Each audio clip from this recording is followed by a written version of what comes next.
Chapter 3. On the morrow she said not a word to me about gambling. In fact, she purposely avoided me, although her old manner to me had not changed. The same serene coolness was hers on meeting me, a coolness that was mingled even with a spice of contempt and dislike. In short, she was at no pains to conceal her aversion to me. That I could see plainly. Also, she did not trouble to conceal from me the fact that I was necessary to her, and that she was keeping me for some end which she had in view. Consequently there became established between us relations which, to a large extent, were incomprehensible to me, considering her general pride and aloofness. For example, although she knew that I was madly in love with her, she allowed me to speak to her of my passion, though she could not well have showed her contempt for me more than by permitting me, unhindered and unrebuked, to mention to her my love. You see, her attitude expressed how little I regard your feelings, as well as how little I care for what you say to me, or for what you feel for me. Likewise, though she spoke as before concerning her affairs, it was never with complete frankness. In her contempt for me there were refinements. Although she knew well that I was aware of a certain circumstance in her life of something which might one day cause her trouble, she would speak to me about her affairs, whenever she had need of me for a given end, as though I were a slave or a passing acquaintance, yet tell them me only in so far as one would need to know them if one were going to be made temporary use of. Had I not known the whole chain of events, or had she not seen how much I was pained and disturbed by her teasing insistency, she would never have thought it worth while to soothe me with this frankness, even though, since she not infrequently used me to execute commissions that were not only troublesome, but risky, she ought, in my opinion, to have been frank in any case. But, forsooth, it was not worth her while to trouble about my feelings about the fact that I was uneasy, and, perhaps, thrice as put about by her cares and misfortunes as she was herself. For 3 weeks I had known of her intention to take to roulette.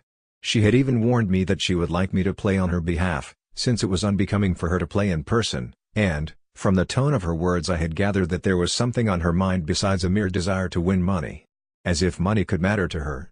No, she had some end in view, and there were circumstances at which I could guess, but which I did not know for certain. True, the slavery and abasement in which she held me might have given me, such things often do so, the power to question her with abrupt directness, seeing that, inasmuch as I figured in her eyes as a mere slave and nonentity, she could not very well have taken offense at any rude curiosity, but the fact was that, though she let me question her, she never returned me a single answer, and at times did not so much as notice me.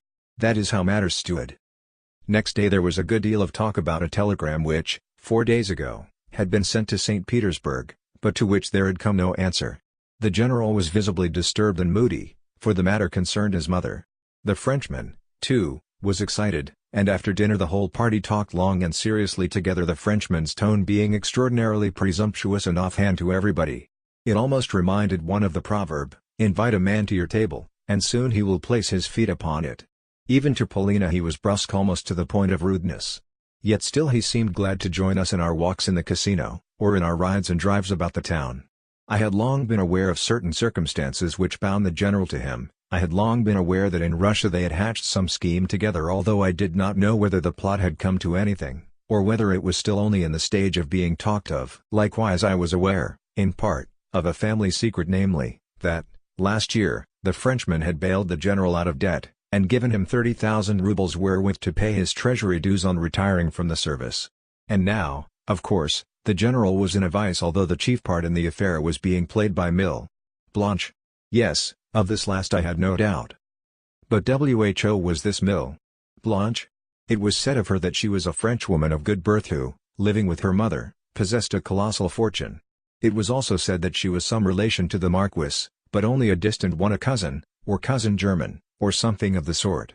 Likewise I knew that, up to the time of my journey to Paris, she and the Frenchman had been more ceremonious towards our party. They had stood on a much more precise and delicate footing with them, but that now their acquaintanceship, their friendship, their intimacy had taken on a much more offhand and rough and ready air.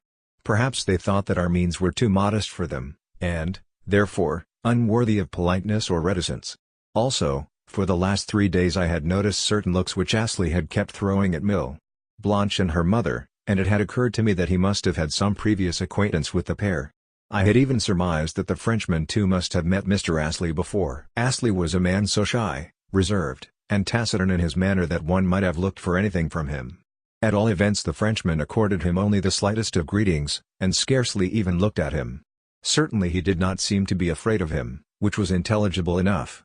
But why did Mill Blanche also never look at the Englishman? Particularly since, apropos of something or another, the Marquis had declared the Englishman to be immensely and indubitably rich? Was not that a sufficient reason to make Mill Blanche look at the Englishman? Anyway, the general seemed extremely uneasy, and one could well understand what a telegram to announce the death of his mother would mean for him. Although I thought it probable that Polina was avoiding me for a definite reason, I adopted a cold and indifferent air, for I felt pretty certain that it would not be long before she herself approached me. For 2 days, therefore, I devoted my attention to Mill Blanche. The poor general was in despair. To fall in love at 55, and with such vehemence, is indeed a misfortune. And add to that his widowerhood, his children, his ruined property, his debts, and the woman with whom he had fallen in love. Though Mill Blanche was extremely good-looking, I may or may not be understood when I say that she had one of those faces which one is afraid of. At all events, I myself have always feared such women. Apparently about 25 years of age, she was tall and broad-shouldered, with shoulders that sloped, yet though her neck and bosom were ample in their proportions, her skin was dull yellow in color, while her hair, which was extremely abundant, sufficient to make 2 coiffures, was as black as Indian ink. Add to that a pair of black eyes with yellowish whites, a proud glance, gleaming teeth, and lips which were perennially pomaded and redolent of musk. As for her dress, it was invariably rich, effective, and chic, yet in good taste. Lastly, her feet and hands were astonishing, and her voice a deep contralto. Sometimes, when she laughed, she displayed her teeth, but at ordinary times her air was taciturn and haughty, especially in the presence of Polina and Maria Philippovna. Yet she seemed to me almost destitute of education, and even of wits, though cunning and suspicious. This, apparently, was not because her life had been lacking in incident. Perhaps, if all were known, the Marquis was not her kinsman at all, nor her mother, but there was evidence that, in Berlin, where we had first come across the pair, they had possessed acquaintances of good standing. As for the Marquis himself, I doubt to this day if he was a Marquis, although about the fact that he had formerly belonged to high society, for instance, in Moscow and Germany, there could be no doubt whatever. What he had formerly been in France I had not a notion. All I knew was that he was said to possess a chateau. During the last 2 weeks I had looked for much to transpire, but am still ignorant whether at that time anything decisive ever passed between Mademoiselle and the General. Everything seemed to depend upon our means, upon whether the General would be able to flourish sufficient money in her face. If ever the news should arrive that the grandmother was not dead, Mill Blanche, I felt sure, would disappear in a twinkling. Indeed, it surprised and amused me to observe what a passion for intrigue I was developing. But how I loathed it all! With what pleasure would I have given everybody and everything the go-be! Only I could not leave Polina. How, then, could I show contempt for those who surrounded her? Espionage is a base thing, but what have I to do with that? Mr. Astley, too, I found a curious person. I was only sure that he had fallen in love with Polina. A remarkable and diverting circumstance is the amount which may lie in the mien of a shy and painfully modest man who has been touched with the divine passion, especially when he would rather sink into the earth than betray himself by a single word or look. Though Mr. Astley frequently met us when we were out walking, he would merely take off his hat and pass us by, though I knew he was dying to join us. Even when invited to do so, he would refuse. Again, in places of amusement in the casino, at concerts, or near the fountain, he was never far from the spot where we were sitting. In fact, wherever we were in the park, in the forest, or on the Schlangenberg, one needed but to raise one's eyes and glance around to catch sight of at least a portion of Mr. Astley's frame sticking out, whether on an adjacent path or behind a bush. Yet never did he lose any chance of speaking to myself, and, one morning when we had met, and exchanged a couple of words, he burst out in his usual abrupt way, without saying good morning. "That Mill Blanche," he said. "Well, I have seen a good many women like her." After that he was silent as he looked me meaningly in the face. What he meant I did not know, but to my glance of inquiry he returned only a dry nod, and reiterated it as so.